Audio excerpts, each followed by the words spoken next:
What makes you happy? I want to know. What makes you high when you've been low? Do you have a problem you can't handle on your own? Together we are stronger than we ever are alone. 'Cause I got you, and you know you got me. We have so much going for us, baby. We got love and we are still young. We can change our world for the better, come on. Do do do do do, come on, yeah. An experiential talk on the transpersonal self by experiencing yourself from 3,000 miles away. Yeah. Bend, Oregon, correct? Bend, Oregon. That's correct. The floor is yours to open this. Okay. Great. Well, thank you again, all of you, for coming, and thank you to Amy and Carlin for their many efforts to bring this all together. It's absolutely a village that takes something like this to happen, and many aspects of it.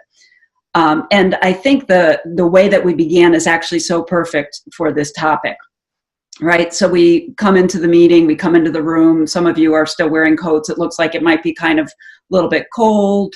We also sense there's some technical problems, right? And yet something about us notices all of that and is completely okay. It's completely accepting. So right now, what I'd like to do with our tuning in is direct you toward that. And as psychosynthesists in your training, you may have heard and maybe somewhat familiar or greatly familiar with the term contentless awareness. And so in our tuning in, I'd like to direct you not only to the content of your experience and allowing us all to come into the room and arrive as fully as we possibly can and feel ourselves here. And I'd invite you now to do this with me. If you'd like to close your eyes, you're welcome to do that. And just notice anything that is here in your experience. Notice the sound of my voice. Notice if you have any sensations in your body, like you're feeling a little uncomfortable. Maybe you're feeling a little bit cold. Whatever is here, I invite you simply to notice. And also notice at the same time that the part of us that can recount or state what is happening is itself aware and is unconditionally accepting everything that is here. And so you could even play with going to the content of the moment, feeling your body as content, feeling yourself on the chair you're sitting on or the floor, noticing the breath in your body,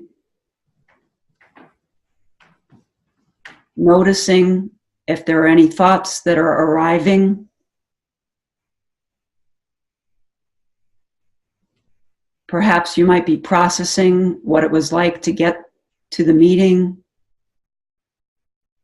how you're feeling about what's happening, whether you like Zoom or not. And as you notice all of that content, all of our humanness, simply see that there is also something here that's completely aware of all of that, completely accepting. It's non-judgmental, right? And it's palpable. We can feel this sense of awareness. You might sense it as your own attention that you can place like a flashlight here or there, moving it around.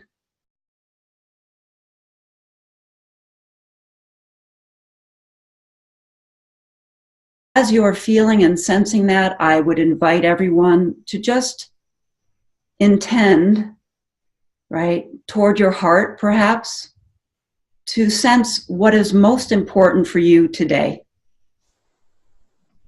If you could say it as, this is what it compelled me, or what really propelled me, or what invited me to show up today. And if you could get a sense of that, that would be wonderful. And if that sense of what compelled you or invited you to be here today has a feeling of, I wanted to learn something, or I want to change this thing about myself or the way I relate to someone, you can feel it any way that feels right for you. And what I'm going to ask us to do as we close our tuning in is to just sense the contentless awareness and its qualities of unconditional allowing. One might even say that feels kind of like an unconditional love, that it's just here, present.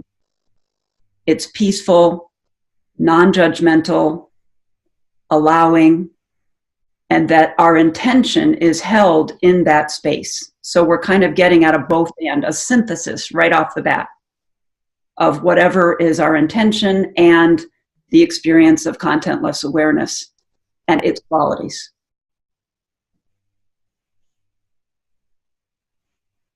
And so as we close now our tuning, I'd love to invite you to go around the room, and I'm going to give everyone time to process this question first. So don't feel like you've got to start thinking about exactly what you're going to say before we get it all going, right? But my hope is that you might think of your intention in the present tense as if it's already happened.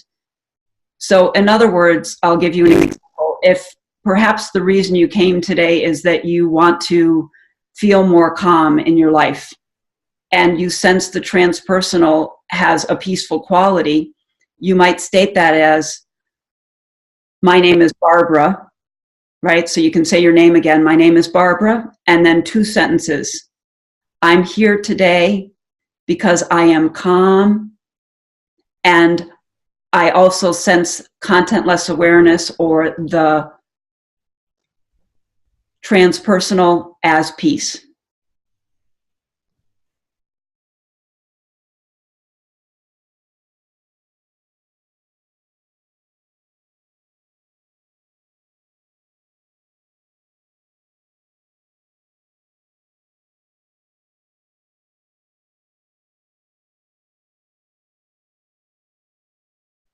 What I'd like to do now is continue, because we've already been experiencing the transpersonal throughout our time already, and to continue that and to give you some very specific ways to access this that might create more ease, that might enable you to deepen in your practices, however you continue to experience this.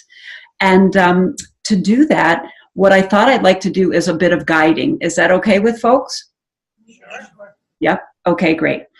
And what I'm going to introduce you to first is something called bilateral stimulation. Is anyone familiar with that term? Have you heard it or know anything about it? EMDR. Yeah, right, from EMDR, right. So what I want to introduce, and some of you might know this, and this is the one that I can do that's most visible, right? This is, sometimes people link their thumbs or just do this, and they do something called the butterfly hug. And so if you notice, what I'm doing is just tapping gently on the left and then the right side of my body.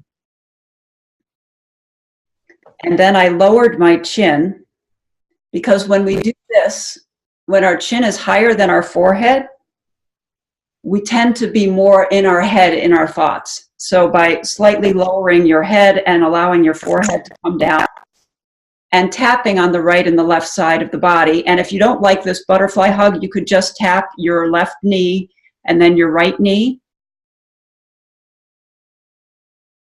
If you'd like to tap your left toe and then your right toes, left toes and right toes. And just quietly do this just for a moment or two and see what you notice before I tell you anything about the science behind this, okay?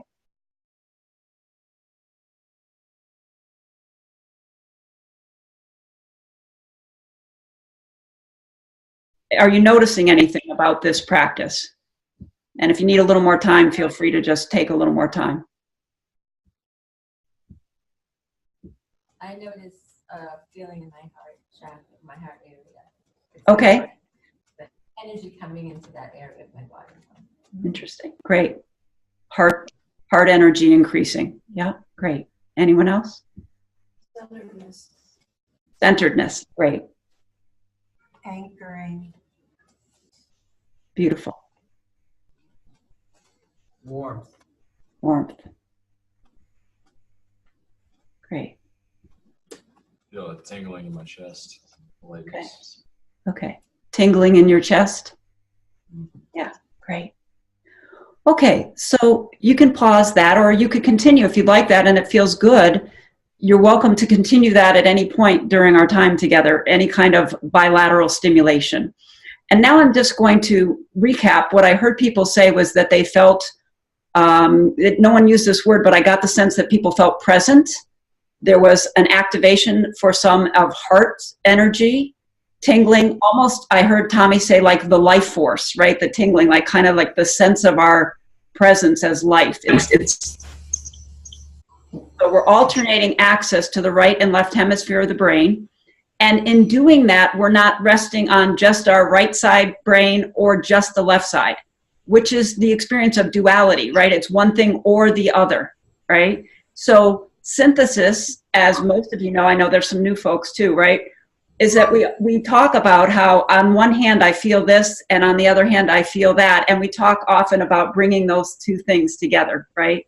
We're doing a synthesis. In a sense, we're holding an experience of something that might be opposite together simultaneously. And anytime we do that, we come back to a wholeness. We come back to unity, right? Can you get the feel of that? So that's a very simple exercise you can do anytime and anywhere. And if you do it kind of in a slow rhythmic fashion, almost as if you're imitating the beat of your heart, right? It can even have a soothing kind of quality, much like the experience you might have had womb-like, you know, the sense of a cocoon of safety, of a calm presence, okay? So the other thing now that I'd like to have us do is a little guiding about, say, an experience. Some of you still look cold in the room. I see Tommy's got his hat on and his coat on, and others still have a coat on, right? So maybe it feels cold. Yeah. So, and that's okay. So we can welcome that because our true nature or contentless awareness is already accepted that. Even if your preference in your personal experience is that you'd rather be warm, something about you already accepts that it might be a little colder than you'd like in that room. Can you feel both of those things, that your preference might be for one thing, but that contentless awareness has already accepted? And there's not any doing that you need to do to accept, that there's just a part of you that can sense and notice the experience of sensation, in this case, cold. Can people feel that there's these things here, right? So that's one way to work with this, to come to a greater peace, right? To just notice that contentless awareness is already peaceful, right? Is already accepting. But here's another, so what I'm trying to do today is give us quick and easy points of access. These, I invite you to see that these are practices, and some of this is quite subtle work. So you may not immediately feel what I'm guiding you toward in any moment today. So some of this might land more deeply for some than others. Several different ways to access something, because we're all quite different and different things resonate for different people.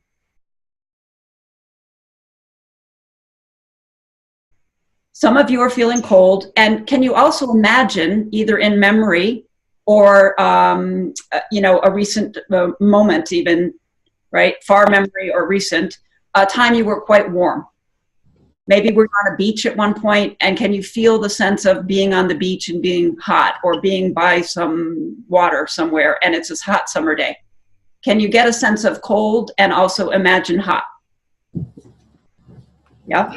And can you go back and forth now? The exercise is to go back and forth between the experience of feeling hot and feeling cold. and go back and forth, feeling yourself quite uncomfortable and cold, maybe feeling yourself warmed up, toasty warm by a fire or at a beach somewhere, and there's a sense of, this feels good, the sun is warming my body. And I'll stop talking in a moment, and I'm just going to invite you to go back and forth between the two of those.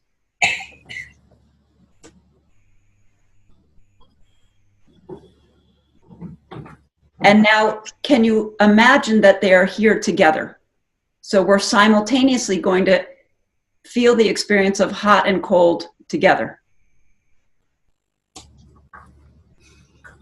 You're not trying to rest on one or the other. We just notice that they can both be here.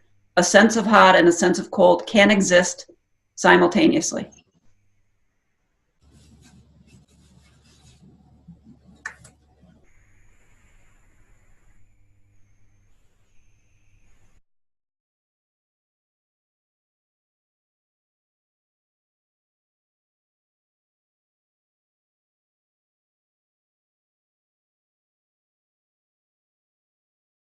I imagine myself at a campfire, cold in my back and that's hot on my Ah, interesting. That's wonderful. Hi, Barbara, for me, and I hate being cold. I have a little more affinity, of course, with the heat, not that unusual, I believe. But I did find doing this experiment that it was the acceptance piece that okay, and I dropped into a place of hopefulness that I could be in my cold and know that I could access some psychological essence of warmth. And that did exactly, that did exactly what you said. It eased my cold. Yeah, it didn't just anchor me in and that's all that I had. But with that ease, I knew that I had there's another access point to something more comfortable. Yeah. The unit. Yeah. Great. I'm happy to hear that. Barbara, I'm loving how you're giving us a chance to use all our psychological functions, and it's reminding me how often I'm not engaging them all. Yeah. Great. There's more of me available. I am engaging all of my psychological functions, and not just that I make better decisions and choices in my life when I'm able to access all of the psychological functions. It's not, the whole goal is not feeling comfortable. It's about making my choices and the relationships I create with them. And in this moment, can you also feel the part of you that's completely okay with the fact that maybe you haven't accessed all of that all the time in the way that you might like? Can you feel both end of that? Yes, thank you.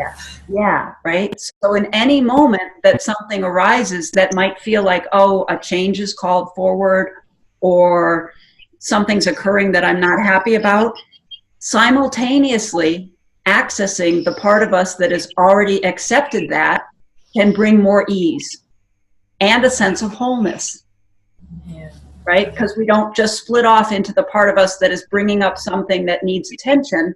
We're also noticing the whole contentless experience in which that arises. That makes sense. I'm seeing some nods, so that's good. Yeah, great. Yeah.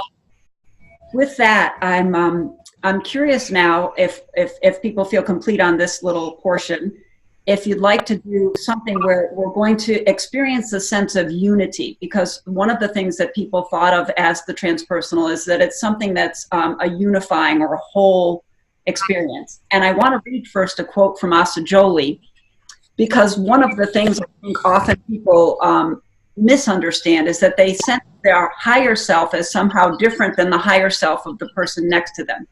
And when I say that, I don't mean to say that we don't each have our own unique context, perhaps a religious tradition or a spiritual orientation that's unique to us. But what I'm saying is that the experience of contentless awareness itself, I would like to investigate that with you and see what we might see in the experience of contentless awareness. Is it true that the uniqueness is all there is, or is there something else that's here that is unifying? Okay, so in order to do this, I said I would read the quote first, so let me pause and do that. He said, Assagioli says, the transpersonal self of each, he didn't say person, but of each person, is in intimate union with the transpersonal self of all other individuals, however unconscious they may be of this. All transpersonal selves can be considered as points within the universal self. So I find that to be very evocative and powerful, and it also really mirrors my experience of this in deep meditation and also in this present moment. And I'll give you the example of that. So right now, I'm attending to you as deeply as I can, and I know that you are as well, right? So even though we're separated by 3,000 miles, right, the attention that's pouring out of my eyes and that I'm experiencing as present in the room there with you and that you're giving to me, if I can reach out and try and see where does your attention end and mine begin, it's a curiosity. It's like, can you find a boundary to attention or awareness, right? That's what we're talking about, contentless awareness. So if you don't get the sense of it here from the 3,000 miles, I'd like you to look now at a partner in the room. And it's just quietly looking at one another. If you feel comfortable, just turn to someone next to you and just look into their eyes and let them look back at you. And if you need to, put your hand out and try to feel, is there a boundary to contentless awareness, to the attention that you are using to attend, to listen to me and to listen to one another in the room? Okay, so just for a moment, if you would do that with someone.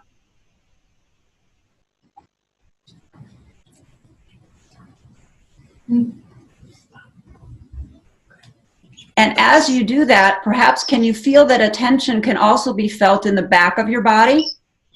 So the person that's behind you that's not looking at you, can you now put your attention on the back of your body and feel that perhaps they might be also doing the same, and that attention is not limited to our front side, our eyes, our sensory organs that look outward, that we can also sense and put attention in our own back and feel what's behind us.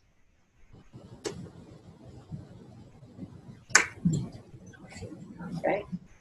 So is anyone able to share a little bit about what they're experiencing here? Can you feel a sense of the nature of unconditional awareness in this exercise? Feels like that produces a lot of energy. Just energy all around. Okay. And what's the energy like? Does it have any other qualities to it? It's expansive. It's sort of vibrating. So we've established that it's palpable, right? We can experience contentless awareness as very palpable. There's a felt sense of it as an energy. Is that right? Okay, great. Anyone else want to share anything they noticed? I was out of my comfort zone, which is so connected to my eyes and how I relate to the world that way as a photographer. And what else did I think? Maybe feel grumpy. Okay. Yeah. Is there a part of you that notices the grumpiness? Like if, say, grumpiness is right here, what part of you is noticing that you're grumpy and uncomfortable? Is there something else that you can sense that is not grumpy and uncomfortable? Yes, but they're not friends. They're not friends. It sounds to me like you're really identified right now with the grumpy and uncomfortable part, which is perfectly fine. Does that feel true for you? Yes, it does. Okay, so but there's something here that's noticing that, because if it didn't, you wouldn't be able to report it to us. Is that not true? Yeah, that's true. Okay, so what you can do is think about when you water your grass, the grass gets green where you water it, right? So if you give your attention to the grumpy, uncomfortable part, that's going to get stronger, right? But if you give your attention right now in this moment to the part of you that's completely accepting and unconditionally allowing of the grumpy part, you might feel that expand and you might sense that a little bit more deeply. Can you try that right now, just for a moment? Yes, it's happening. It's happening. Okay, so that's the transpersonal, right? It's as simple as that. That's what I'm joining us too. Transpersonal for me is not high up here, somewhere off. It's not a wisdom figure that's on a mountaintop. It's our own, we access it through our own felt sense of awareness and attention. Rest there and nourish that. And it can become more felt, more available to us. The more we give it our attention, it's like the grass gets greener in that part of us. Great, great. That's so cool. That helps. Great. So my experience changed as my perception changed, or the guided, message changed, and I was going with that. So the experiment of feeling where my partner and if I were to put my hand on it, when I was accepting his glaze, it felt very close to my eye, and when I was giving him my glaze, it felt very close to his eye. And when we were expanding to the people around us, to the person behind us, I kind of expanded just to the people around me. And it felt more like how I would be when I'm in my natural state of awareness in the world, which is just to be aware of everything around me and kind of be flowy with it. Yeah, yeah. Incredible. Well, thank you for describing that. And if I could just comment, I think what I heard you say too is that the close in and the further out, it's to acknowledge that we do have personal bodies, right? We have a sense of our personal space, like the part of me that feels like this incarnation called Barbara in this female body, right? And so we can sense when we get closer to another person's femaleness, right? Or maleness, or just humanness, right? However a person experiences themselves. And we can also experience the totality while that also exists. So again, simultaneously, there can be something greater that's holding it all in the moment that we also experience our own personal reality. And so what we've been doing here is we're actually playing with, in a sense, I'm sure you're familiar with the idea of yoga, right? We move our body in certain ways. We're kind of doing, and this is a term that was coined, to my knowledge, by a man named Black Kelly. He called awareness yoga. So we're actually moving our attention around, we're moving our awareness around, we're sensing a bigger field in which our own experience is held, and we're sensing the qualities of that bigger field. And if you notice, it's never not here. So anything can now become your reminder into the transpersonal. It's not like you go there for some meditation state that you land and you're always there. Perhaps there are times when you feel quite contracted or uncomfortable. And in that moment, be like a bell of mindfulness that says, oh, and what else is here that's noticed that? How did I come to see that? Can you feel that, how you could play with this as a practice? And how difficulty then becomes your friend, not something to be avoided or turned away from. That we don't have to resist life as it's showing up, however it looks, even when it looks like the video not working or cold in the room or whatever. Like, all these things can be our allies to deepen into this. Does that make some sense? Yeah. Yes. Yeah, okay, great. So I'm going to put up a few slides now, if that's okay, because the part of me that likes to reinforce with the written word, and some people, again, are not, they don't like to listen, they like to read it. So I'm going to just review a little bit about what we just talked about using some slides, if that's okay for everybody. So this is what we just did. We continued to experience the transpersonal together, and we started with some silence and resting, and we did some identification. What was here, we disidentified from it by self. We identified with the self itself, capital S, right? With contentless awareness. And in that process, that's the movement, right? We rotated our attention somewhat in the body. We didn't do as much of that as I'd like, but we got a little taste of it. And we paired opposites along with doing the bilateral resourcing. And then we moved into that partner experience, right? And so what you reported, I think, is that you felt contentless awareness as a spaciousness, something that was unconditionally accepting or loving. It was palpable. right? And this part I invited you to just start noticing, if you're not already familiar, that there's something here all the time, 24/7. It's never not here. It's not far away. It's not higher than or lower than. It's completely one with the totality of experience, right? And again, to give you an example of that, when you go to sleep at night, you wake up in the morning, and if someone says to you, how did you sleep? You're able to say, well, I had a lot of dreams, or I was restless, or I slept great, right? So that's why I can make this claim in a sense that it's always here and always now, because if we didn't have something here that was completely aware of our experience all the time, we wouldn't be able to report that, would we? Mm. So you can keep checking, and I would invite you to do this. Never take my word for it, or anyone else's for that matter. I would really invite you to be your own authority for this exploration. So again, what I'm suggesting here is that there's a part of us that is human, right? There's a sense of what I am and what I'm not even. And we also have something here that we could say it's almost like a no thing, right? A something that's here, but it's like a nothing or a no thing that's contentless. We could also call it pure consciousness, and it's beyond the personal. It's not just my personal experience, and we explored that and we proved that in a sense when you looked at the other person. I didn't hear anyone say they could find a boundary, that their attention stopped and another person's attention or awareness began. So there's something here that's beyond our personal sense of ourselves. And rather than saying I have to either be in my personal self or in that, what I'm inviting us to look at is that, again, there can be this synthesis, and Asa Jolie called this the supreme synthesis, so that all of myself that I'm becoming and that I've been, and the aspect of me that just always is.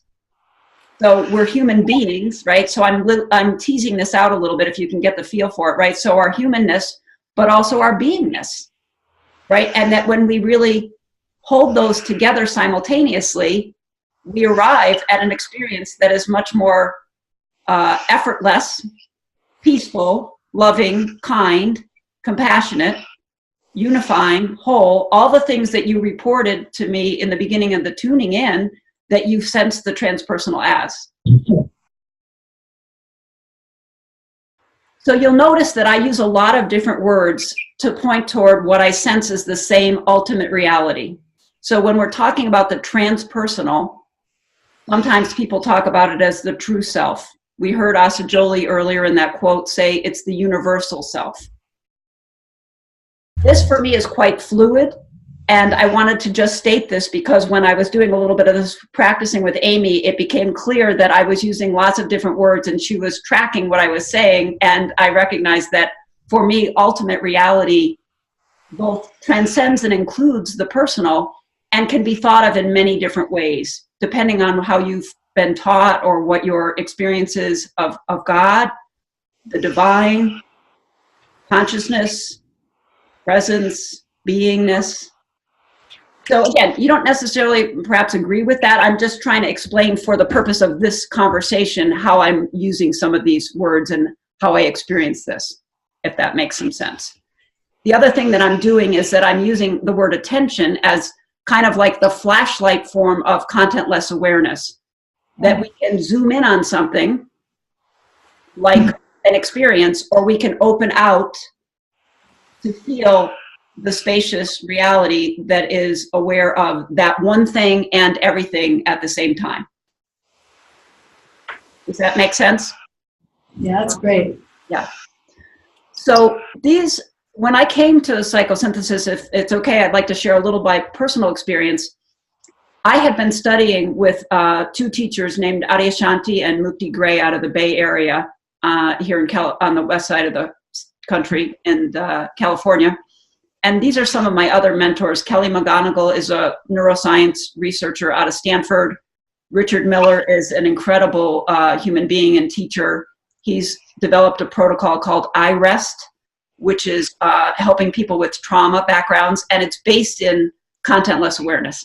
So he's making this very accessible to people who are challenged by lots of life experiences. And then my other new favorite person that I've been doing some work with is Judith Blackstone.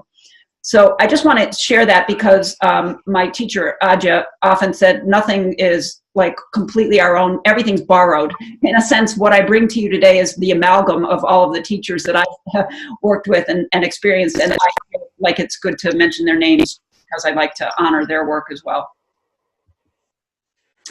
So what have I learned from all of this? In a sense, my feeling is that every day is Halloween, and we are playing all the roles.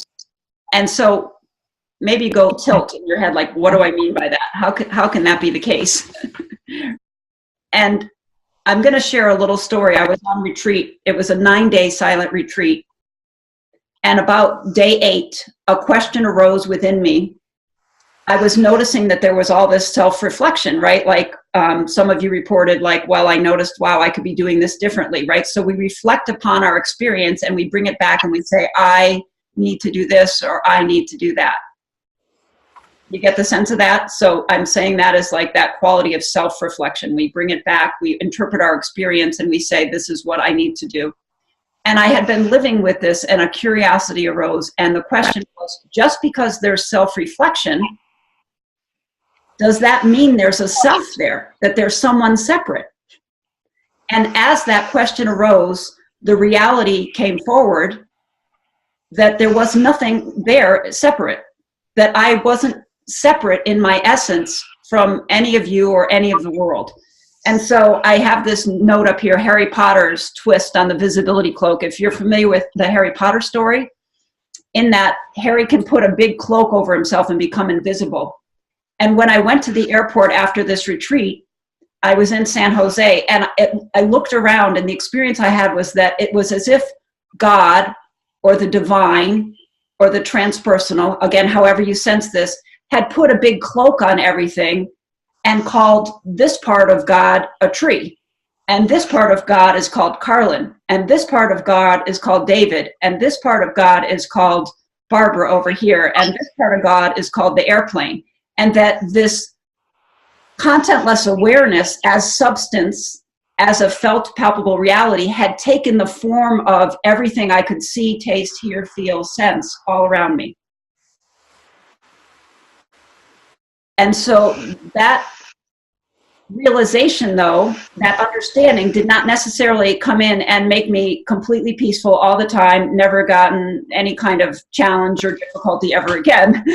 So you could say that was an enlightened moment, but that didn't mean that I lived my life completely without suffering or in an enlightened way as I went along. But what I found was that when we have a willingness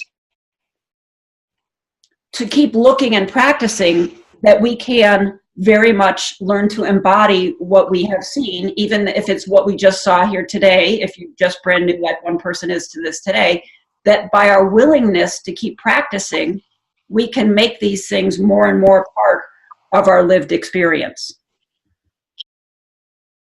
And I want to emphasize it's both and. We have a personal self. We need to care for that personal self. We need to set boundaries at times. I'm not ever speaking against that.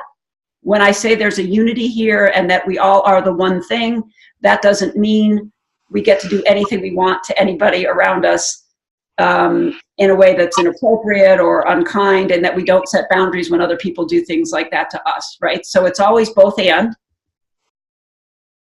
And yet, Asa Jolie says there are not really two selves, two independent and separate entities. He says the self is one. And there's a longer quote there that I can bring forward if it's helpful. But in other words, I'm just repeating again what I was saying, that everything is arising in this one unchanging reality that we called contentless awareness. Other times people have called it spirit from the Christian perspective. The Sufis call it the dazzling dark. Self, and all of the things arising are that too. That's my experience and what I'm offering you to consider today. And yet, if it's so simple and there's this inherent unity, why do we feel separate? So because we rest on both and, right? So it's simple and it's complicated at the same time. There's a simplicity and it's complicated. Wonderful question. And she said, is the observer self the same thing as contentless awareness? And I said, absolutely, yes. So that might be a switch for some people to think of it that way. And I would suggest that unlike some other subpersonality energies that you might be familiar with, you've got a critic that shows up sometimes, a young child sometimes. Different than those, though, you can access the observer self at any moment because it's always present. It's the one that knows about all those other subpersonalities. It's the one that reports, that is aware and noticing all the time. And that's why we can access it at any moment. That's what we disidentify into. That's what I'm suggesting is self, capital S. The one universal self that encompasses the totality of our individuality, our unique nature, as well as the whole of life. Okay, so I hope that's a helpful orientation. That makes sense? Yeah. So what I'm going to do now is jump into the neuroscience. So in the description of this time together, I said you'll come to understand how a problem-based sense of separate self came to be understood almost as the norm for a lot of people. If you look around in the world, there's a lot of unhappiness. There's a lot of challenge. There's a lot of difficulty. Why is that? What's going on? So we're going to use neuroscience to investigate and look at this. Okay, so it's both simple in one sense and complicated. And the reason that might be is that most people, I would say, identify with what's called the default network. And this term comes from a gentleman named Marcus Raichle, and I don't know much about his work, but again, I like to acknowledge where my sources are.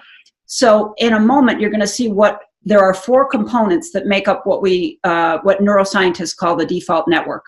And these things had great evolutionary benefit, but they may not be so helpful at this moment in our historical time, given where we're at. And so that's part of my passion, is to get this word out to help people see that when we identify only with the components of what is our default network, we lead lives of dissatisfaction, distraction, and negative bias. And when I say negative bias, I mean we focus in on the thing that's most difficult or the worst thing that ever happened, because in an evolutionary perspective, that's what we needed to do in order to survive, right? We had to look around and see where the danger was, figure out how we were going to deal with that, problem solve, so that we could continue to evolve and thrive, right? But I would suggest that in our point in history, we have evolved to a point where we need to move beyond this way of living in the world. And the alternative is what we were doing earlier, the present-centered experience network, okay? So what we mean by default network, okay? So for me, I think of this as the daydream of me. When I think I'm separate, what's going on? What makes me feel separate? So in other words, what are the components of the daydream of each one of us? What we experience as only a separate self, different from, other than everybody else. And again, I don't mean that we're glossing over the sense of we have a human being experience and that we need to negate that. But when we identify solely with that, we can run into some great challenge. Okay? So when scientists put someone into the fMRI machine and they look at the brain activity, when they say to the person, do nothing, just wait, we're going to start the test in a moment, for example, right? And just relax for a minute. So you don't have a task, you're not asked to do anything. When the brain is at rest, it's actually not restful at all. It's doing 4 different things. The first thing is giving commentary. Right. So we have opinions, criticism, we consider other possibilities about what's happening in the present moment, like, I don't really like this Zoom technology. I'm still really not happy that we're having this way, or whatever is going on. And not to say any of those things might not be true, right? Doesn't mean that commentary isn't valuable or useful, but that when we identify solely with it, it can be difficult, okay? So the next thing we do, and again, this will not be unfamiliar to any of you, we time travel, right? We go backwards to a moment we liked better. We imagine a future scenario that could be a better one, right? And we have these both remembered and imagined scenarios that we kind of scroll through, right, in our mind's eye. Okay. The third aspect of the default network is what's called self-referential processing. So in other words, we take everything that's happening in a given moment and we interpret it through the lens of a separate me. And we're doing this all the time, right? How is this affecting me? Was it good that I came out to this meeting today? Am I glad that I came? Wow, would my time have been spent somewhere else in a different way? Those kind of things. So what's happening in that way is that we're strengthening our sense of separate self, which again had its evolutionary benefits, but maybe not serving so well in this juncture. Okay. So the last piece of this is that we are doing what's called social cognition. So we're checking in. How am I doing in the group? Does anybody like me? Did that person not sit next to me? So this is where self-referential processing and social cognition come in together. Did she move away from me because she doesn't like me? You see? So someone got up and moved into a different chair. And when we're in the default network, we interpret that through the lens of me. What did I do? And does that mean something about me in the hierarchy or the ordering of our social relations? So again, all of these things have had and do continue to have benefits, but they may not be so supportive to the cultivation of awakened consciousness, which is identification with self, capital S, right?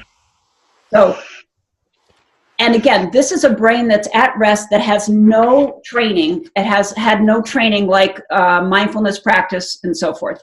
So when they put people in the fMRI machine, they ask them to do nothing, and they have had no training. This is what lights up. These parts of the brain are what show up. They're called co-activated mental states. So they're happening together, and it's this amalgam of these four different things that give us a sense of separate problem-based self, right? The present moment is not okay as it is, and here's why. Blah, blah, blah, blah. You know, the past was better. This isn't serving me. I'm not making new friends. I'm not making the connections I thought I would, whatever, right? So that kind of dialogue all smushed together is what most people experience as their sense of inner self. So I don't know about you, but when I saw these written out this way, I thought this was so brilliant. I thank Kelly McGonigal. I'm on my knees grateful, because for me, again, just to process through what's happening to me, I can see now when I got stuck in one of these co-activated mental states, I can use that as a bell of mindfulness and say, oh, I'm not actually in the present moment. I'm in my ideas of the moment. I'm in my ideas of what's happening rather than the actual experience of what's happening. Mm-hmm. So again, for me, this is like, how do we identify we're dreaming in a sense while we're awake? We're dreaming. We're in a mental conversation. Mm-hmm. So that's how I use this, and I hope it's helpful to you in that way. Again, we say, well, what else then might be the alternative, right? And again, this is a statistic just to give you a sense in case you're wondering. I say most people, right, are doing this. So a big study done at Harvard, 5,000 participants.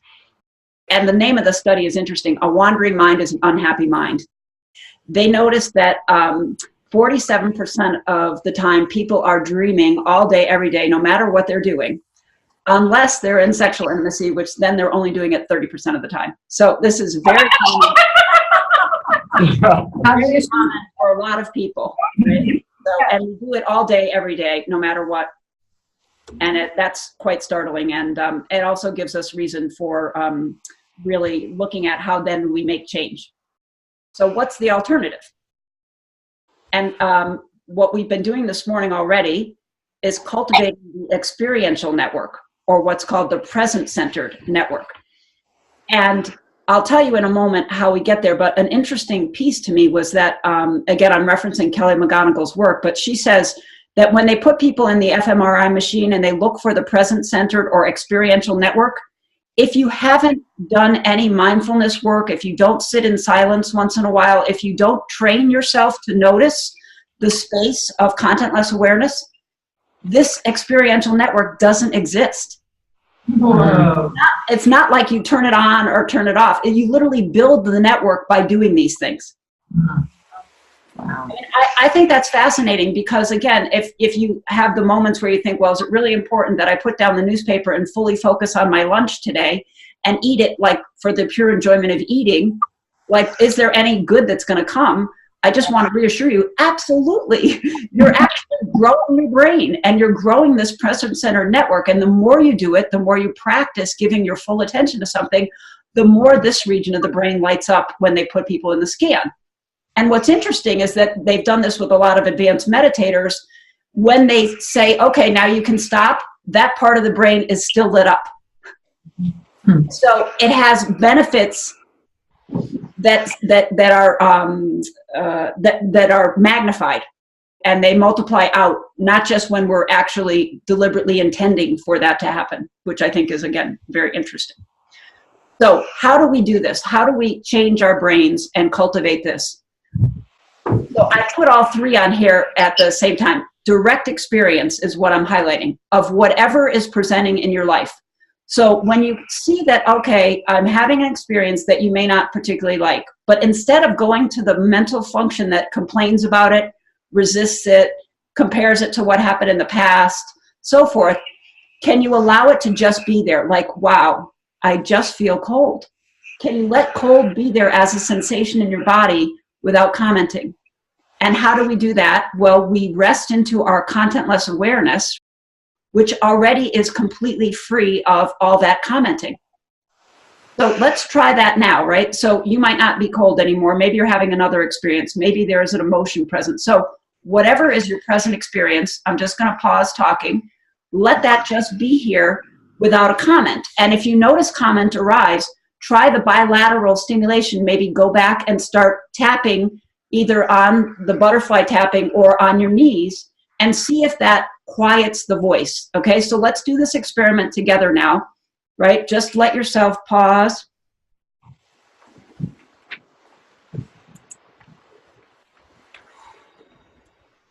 Feel your body present.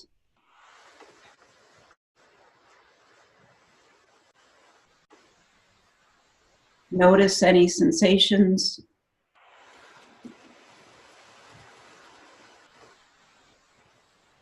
Notice any mental chatter. And just allow that to be here. If you have a sense of sadness, let sadness just be here as sadness. Let your contentless awareness, your nature, your observing self, completely welcome the contents of your experience. Are you suggesting using the tool labeling? That's what I was trying for a while, is labeling what I'm experiencing in order to help watch it. Okay. So I know that's taught sometimes in mindfulness, like to just acknowledge it, and that by acknowledging it, it helps us to just notice it and then let it go. So if that's something you've been taught and it's helpful to you, I'm not saying that you should let that go, but I'm saying that the direct experience of it is the focus to develop this present center network rather than the label on it. You see what I'm saying?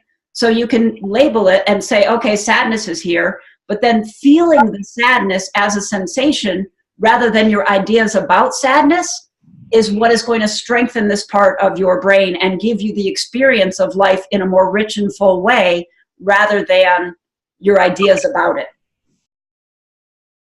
So in terms of the example of grouchiness earlier, Yep. letting myself feel the grouchiness, Yes. also noticing the part of myself that's already accepted. Yeah. Right. And actually just allowing grouchiness to be there as a sensation. So rather than your idea of it, so you feel grouchiness as a sensation, because everything that we can speak out loud is actually showing up also as a felt reality in our bodies. So that's why so many of the wisdom traditions are asking you and inviting you to come into your body, because everything that is experienced is felt there also as sensation. Grouchiness might feel like an irritability in your stomach or something. It shows up differently for different people. So when you allow irritability in your stomach to just be there, you're already in the present center network and you're accessing contentless awareness at the same time by just simply allowing whatever is showing up to show up fully. Yeah. It's so subtle and so direct that it sounds like a big doing, but actually it's all happening the minute we just allow ourselves to open to an experience fully. So again, this takes some practice. It's subtle work, Don't beat yourself up, or if you notice there's a critic coming in, I can't do it, I don't know what she's talking about, right? Let that be here. Right? Okay, there's a critical voice here. Can I be with a critical voice in a loving way? Where does the love come from? From my unconditional contentless awareness, which is always present, never not here. Oh.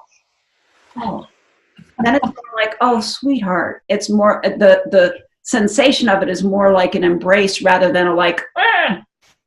So we are reversing, and it's an evolutionary shift. So we are reversing the tide of thousands of years of a cultural and familial conditioning toward this problem-based self. So it takes time and practice to realize what's already ever present. It's an irony. But with practice, this does shift and change. Seems like you're suggesting an addition too, where you're leaning into the experience, but having this loving embrace. Exactly. Yes. Which comes from our nature as contentless awareness itself. It's already here. So that's why I keep pointing us back toward that. If we notice that, right? If we allow that, and all it takes is a moment where we open our kind of sensory apparatus. Right now, maybe notice the space in the room you're in there together. Allow yourself to open, to feel your body present on the chair. So the direct experience of life and the spaciousness of our true nature bring us to this instantaneously.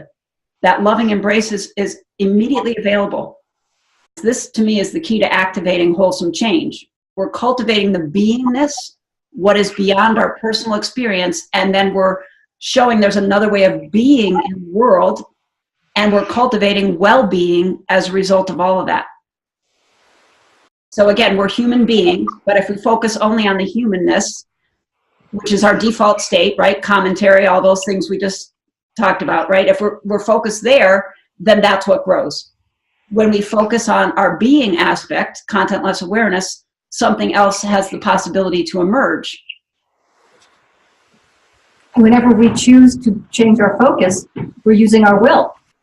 Yes, right. And again, where does the will come from? The will arises from self itself. The will arises from the spaciousness of contentless awareness. They're not separate. The impetus to move arises from this spacious quality of ourselves. So again, you don't have to feel like you have to be a separate self that's engaging will in the way of like Victorian will, like I've got to be strong-willed.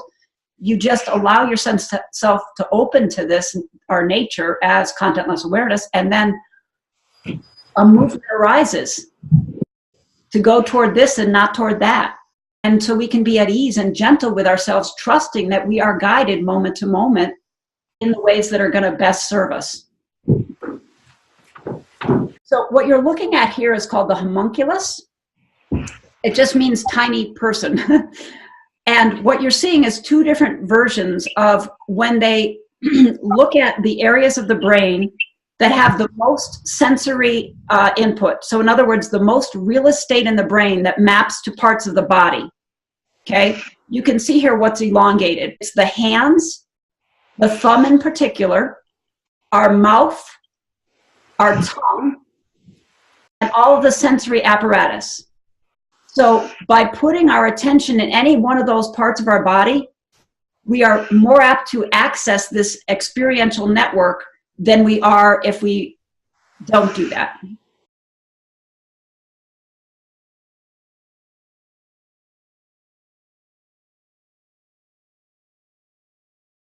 We can do some guiding right now, but I wanted to give you what we're going to be doing so that you see that there are parts of the body that are more set up to bring you into the present moment than other parts of the body. And I'll tell you why that is. When we were first evolving, if you put food in your mouth that was poisonous, you needed to know that it was poison and not something good. So the mouth has more sensory apparatus connected to the brain that helps keep us safe than other parts.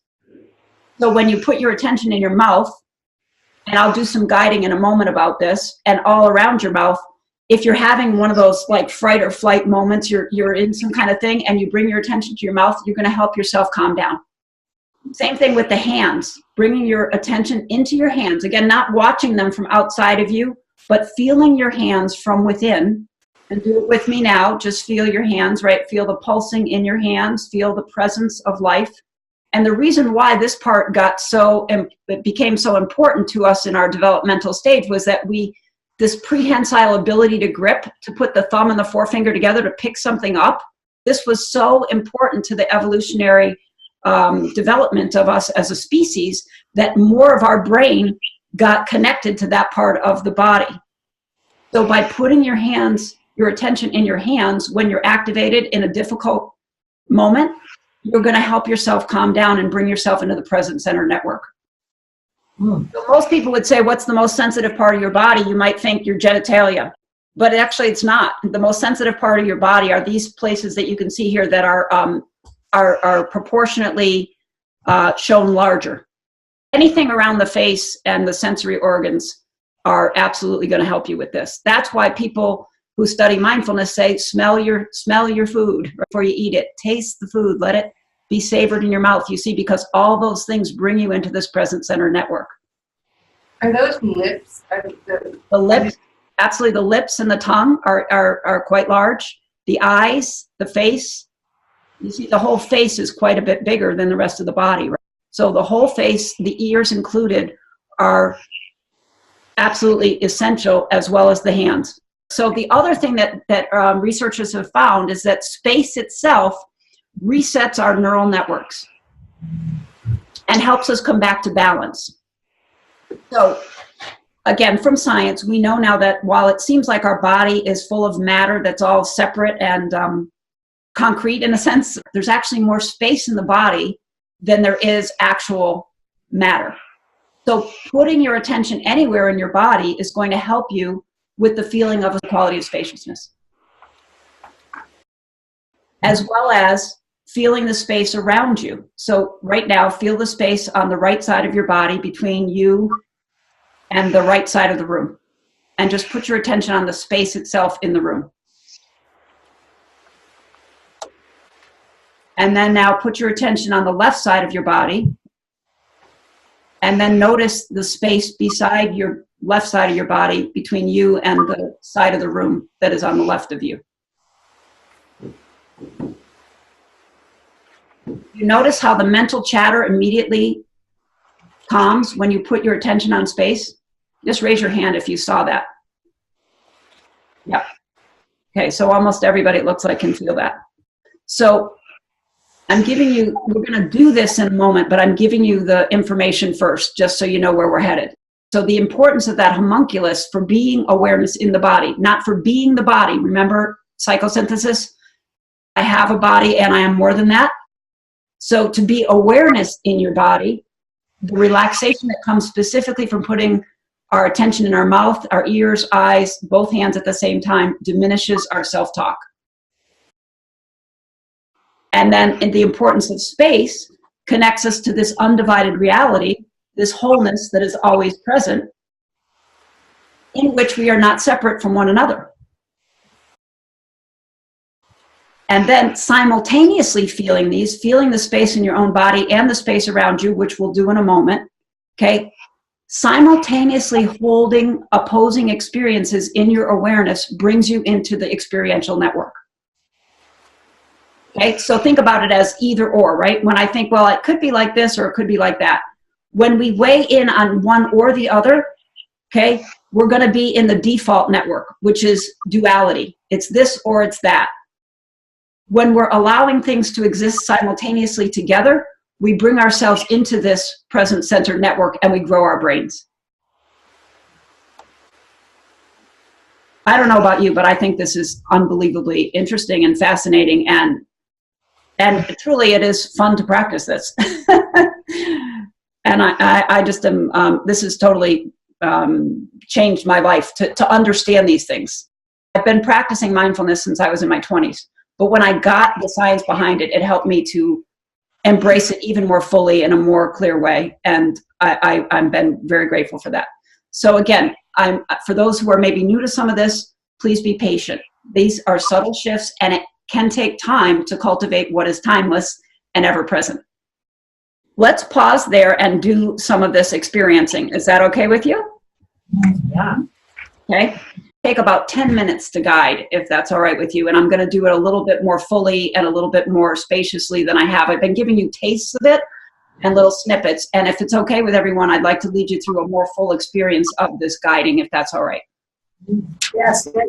Okay. And again, if it helps you, feel free to tap on your knees for you to stay in the present moment. You can do that while I'm guiding.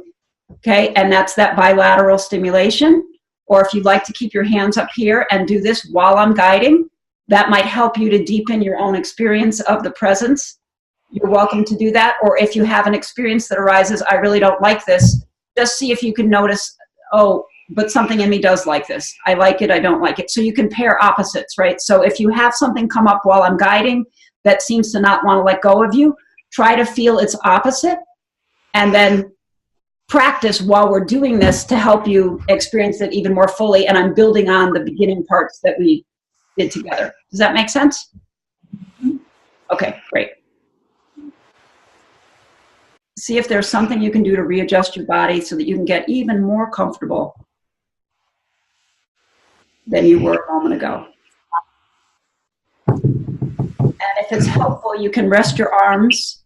If you're not doing the butterfly, you could rest your arms just slightly away from your body, and you could leave your palms facing upwards. And then tuck your chin just slightly below the level of the forehead, maybe with your legs slightly apart. And if you're comfortable, you can close your eyes. And even as you close your eyes, you can invite your eyes and your eyelids to relax a little bit more. Just soften your gaze, even if you have your eyes closed. Allow the muscles around your eyes to soften.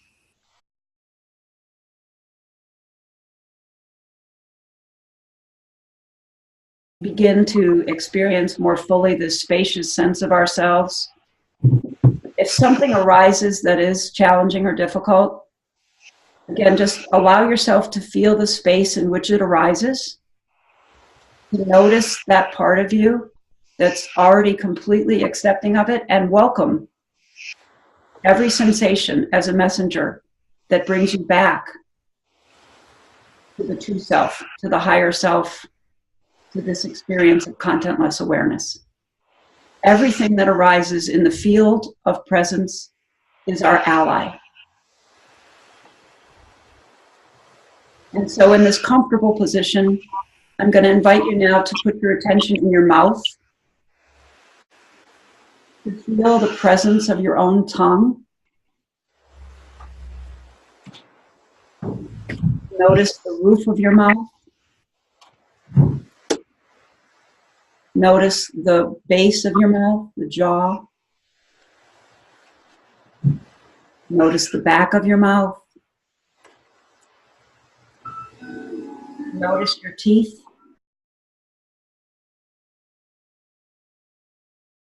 Feel the space between your teeth and the back of your mouth.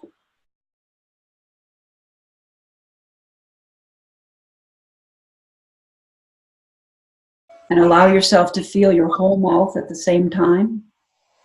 Tongue, lips, teeth, roof, your palate.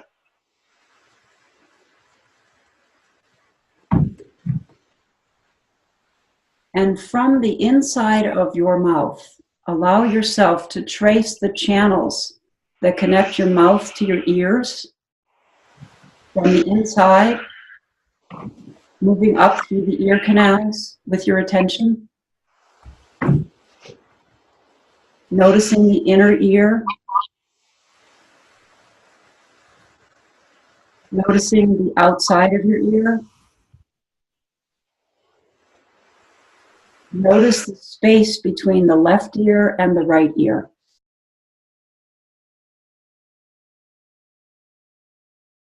Notice the forehead. Notice the back of your neck.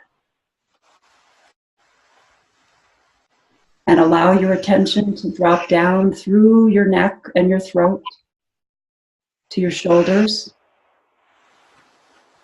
Allow your shoulders to drop down. Relax a little bit more. And allow your attention to drop down further from your shoulders to your elbows. And from your elbows into your hands. And first feel your right hand. And feel the hand from inside of it. Feel the fingers.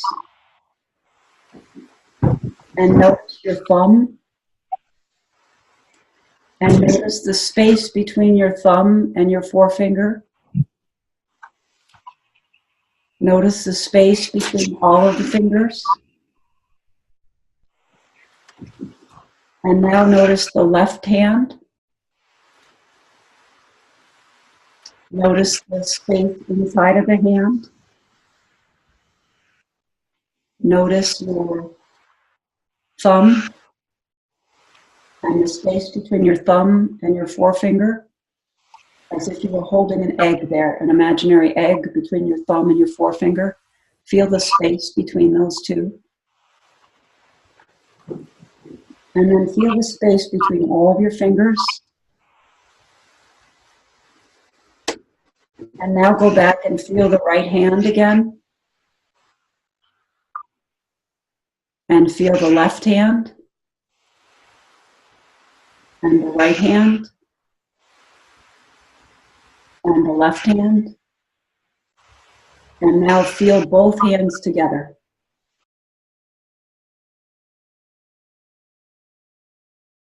And then allow your attention to scan through your pelvis, your stomach, the space between your left hip and your right hip. Allow your attention to drop into your knees. Notice the left knee and the right knee. And allow your attention to drop further into your feet. The left foot and the right foot. And now see if you can sense your whole body as spaciousness. So there's a spaciousness within the whole body. And now allow your attention to go out from the back of you and feel your own back from the top of your head to where you're seated on the chair. And then to allow your attention to open into the space behind you. And notice that this contentless awareness is always aware of your back as well as the front of you. And that at any moment you can believe and know that awareness has your back. You are safe.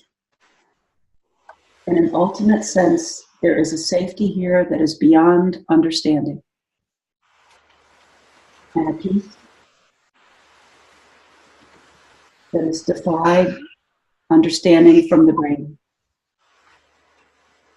So feel the space of the back and feel the space in front of you.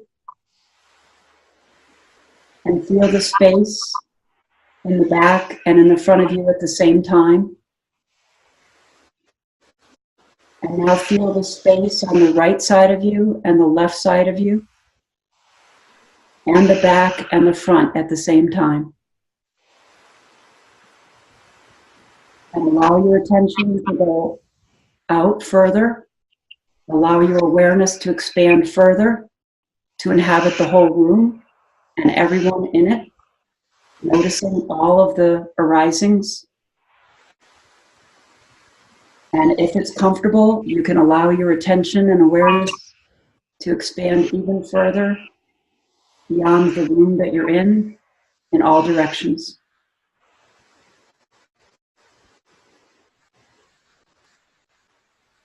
And again, feeling the space in the body at the same time you're feeling the space outside of the body.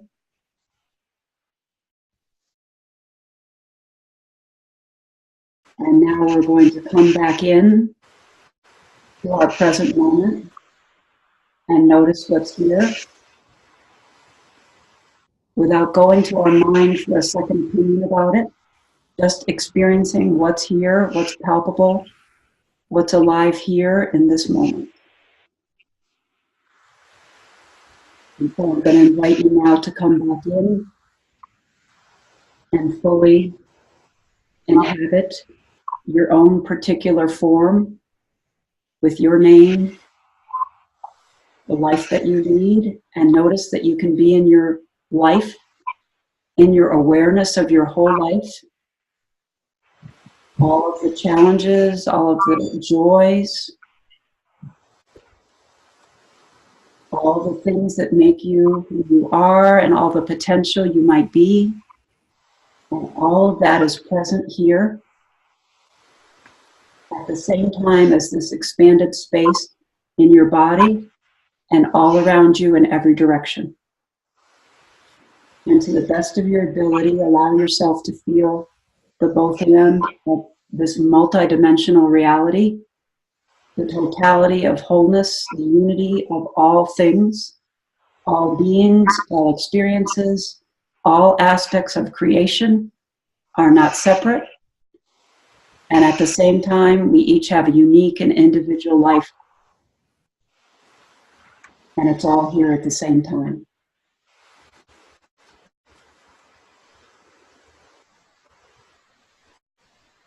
And I'm going to invite us now back into the room to come back into consciousness and to gently, ever so gently, when you're ready, fully arrive back in the room. As you're ready, you can open your eyes or keep your eyes closed as you wish. And if anyone would like to just share from the experience of what they have just been in, again, rather than going to the mind as a second opinion, just what is the reality that you sense at this moment? And I'm going to start our whiteboard, so I will capture that. Anybody who wants to speak, I will add these things up on the board here together. So, does anyone want to share anything that they experienced in that? Sleep. Sleep, great. Anything else? Very little chatter. Okay. No forward motion, just being here. No forward motion, okay?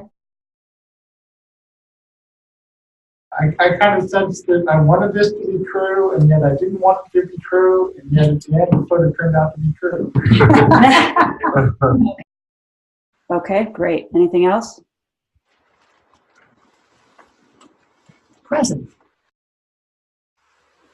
Comfort. Comfort.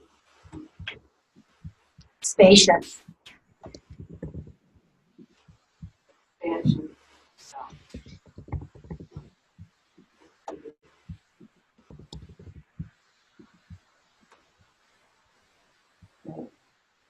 Empty.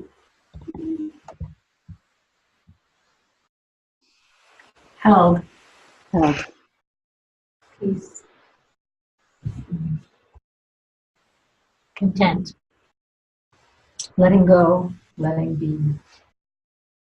I'll share one. I felt full and alive. I'll share I also feel joy. And I felt love. I'm feeling enough.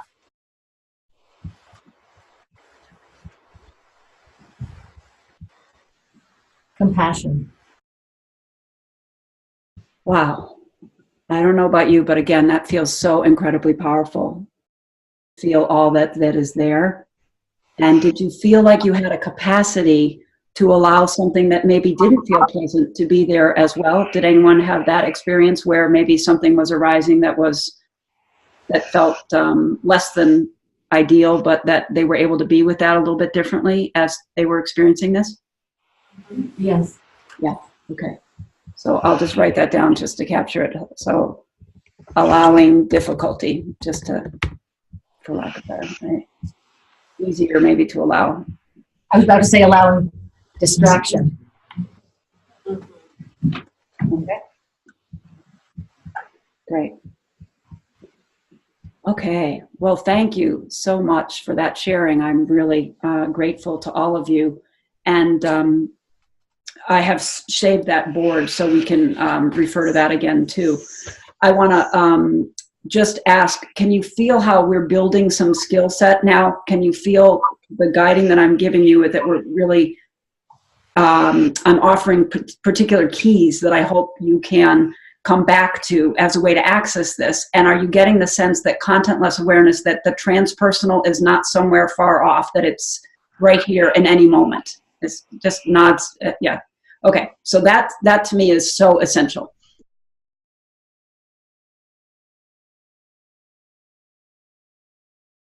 I love this quote.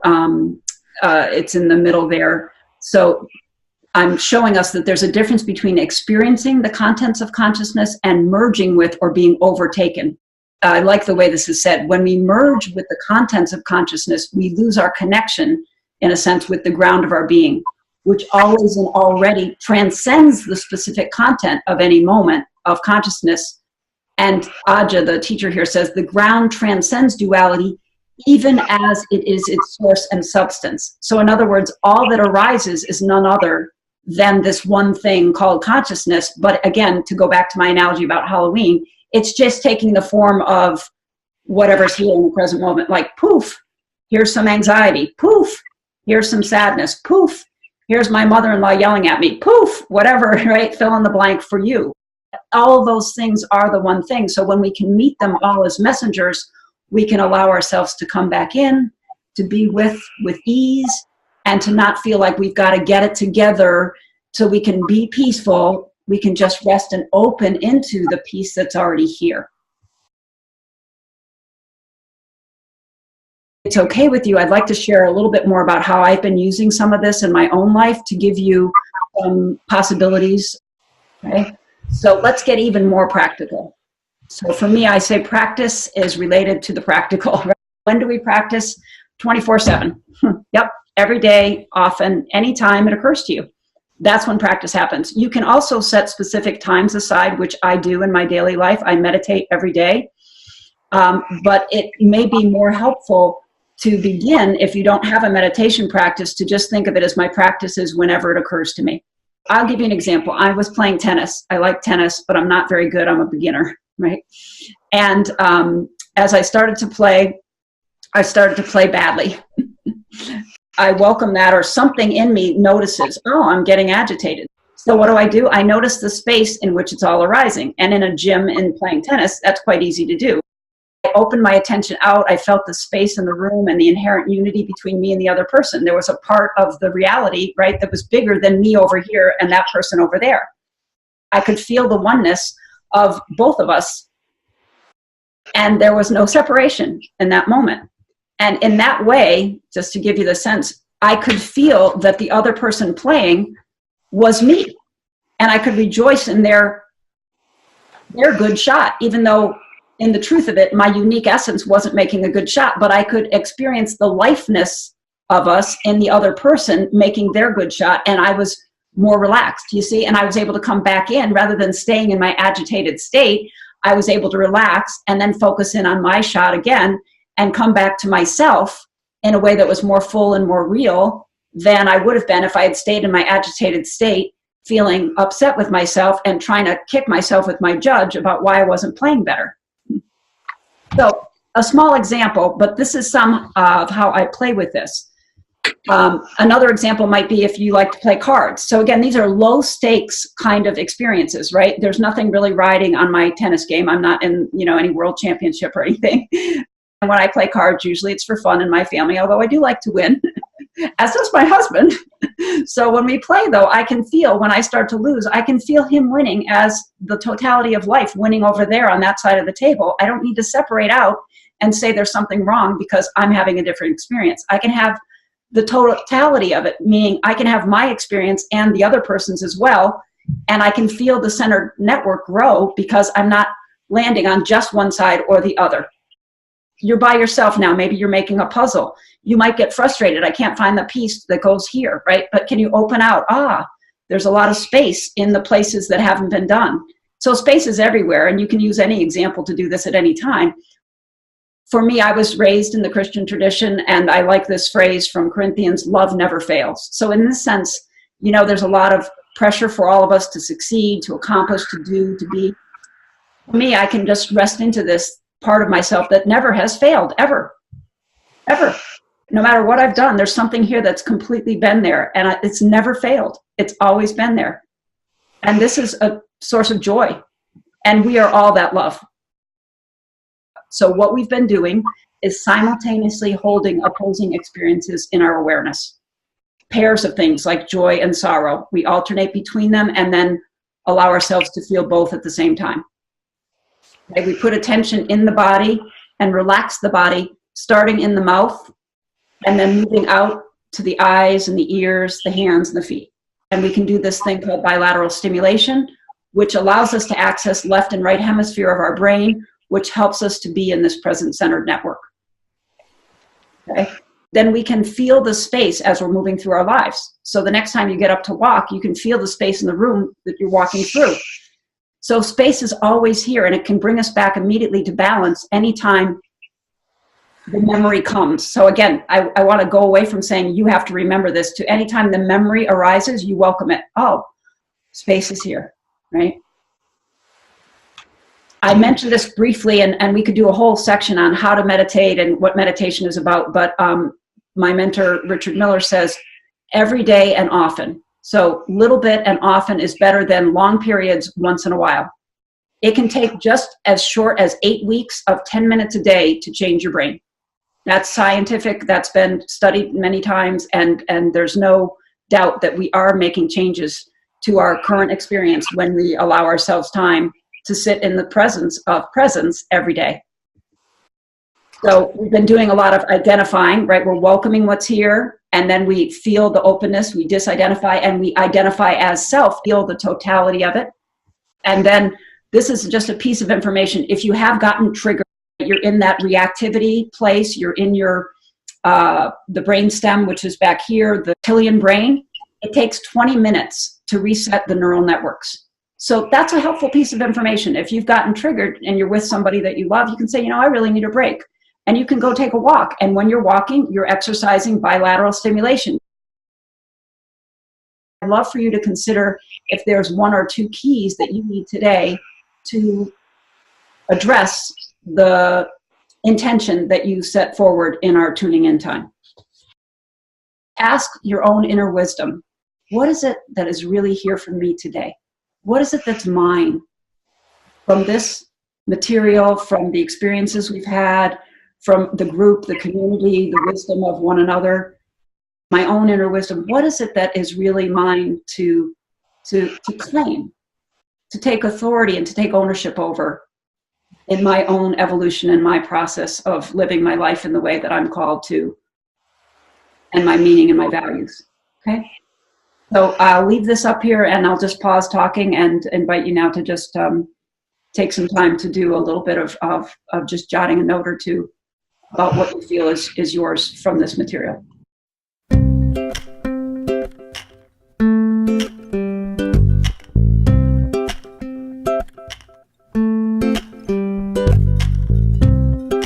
What makes you happy? I want to know. What makes you high when you've been low? Do you have a problem you can't handle on your own? Together we are stronger than we ever are alone. 'Cause I got you, and you know you got me. We have so much going for us, baby. We got love and we are still young. We can change our world for the better. Come on. Do do do do do. Come on, yeah. Do do do do do. There's more to this life than seeing all the problems. We're gonna work them out. Half the battle is changing how we fight. Remembering the love helps us see eye to eye. 'Cause I got you, and you know you got me. We have so